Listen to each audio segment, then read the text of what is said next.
When you were a child, one summer felt endless. Now, an entire year disappears in what feels like a long weekend. It almost feels like the universe pressed fast forward. But the universe didn't change. You did. And what you're experiencing isn't an illusion. It's the combined effect of mathematics, neuroscience, and entropy. Let's start with something simple. When you were 5 years old, 1 year was 20% of your entire life. That's enormous. At 30, 1 year is about 3%. At 80, it's barely over 1%. There's a psychological principle behind this called the Weber-Fechner law. It explains that we perceive changes logarithmically, not linearly. Your brain doesn't measure time objectively. It measures it relative to the total amount of time you've already lived. The denominator keeps growing. The numerator, 1 year, stays the same. So mathematically, each year shrinks. But that's only the surface. The deeper reason is far more unsettling. Your brain is compressing your life. According to predictive coding theory, your brain is an efficiency machine. It hates wasting energy. When you were young, the world was unfamiliar. First snowfall, first bicycle ride, first time your heart broke. Your brain had no stored patterns for those experiences, so it recorded everything in extreme detail. High resolution, high frame rate, like filming your life in 4K at 120 frames per second. Every second was dense with information. That's why childhood feels so long in memory. Now look at your current life. You wake up at the same time, commute the same route, see the same screens, scroll the same feeds. Your brain recognizes repetition. And when something is predictable, it doesn't record it fully.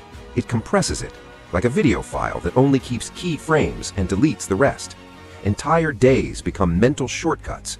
When you say, "Where did this week go?" it's not that it vanished. It's that your brain decided most of it wasn't worth storing. You didn't lose time, you lost novelty. And without novelty, subjective time accelerates. But there's an even deeper layer. In physics, the second law of thermodynamics tells us that entropy always increases.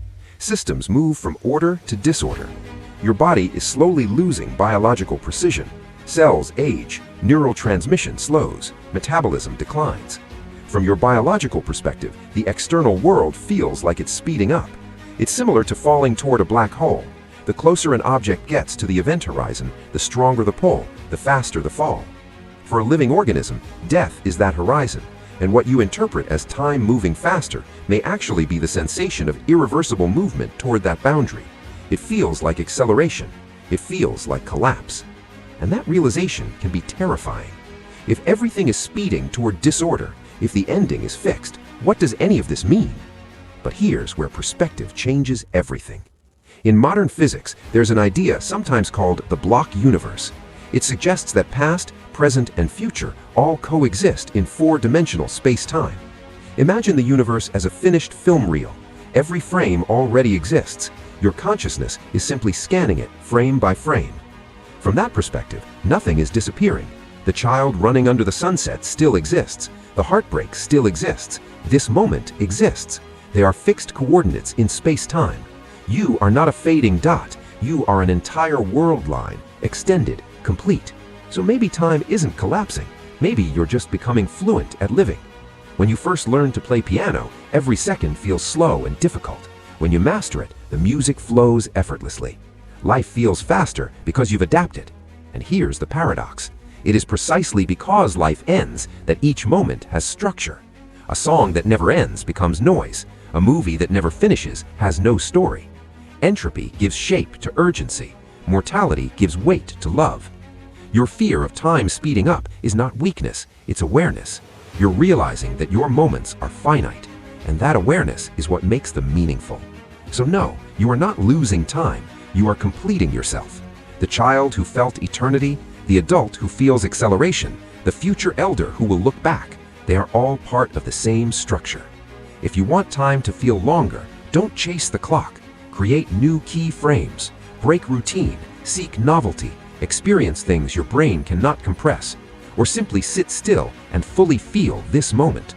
Because if the block universe is true, this second is already eternal. Time isn't speeding up. You just became familiar with it. And as long as you can still feel, you are not being erased. You are writing your frame in a film that already exists.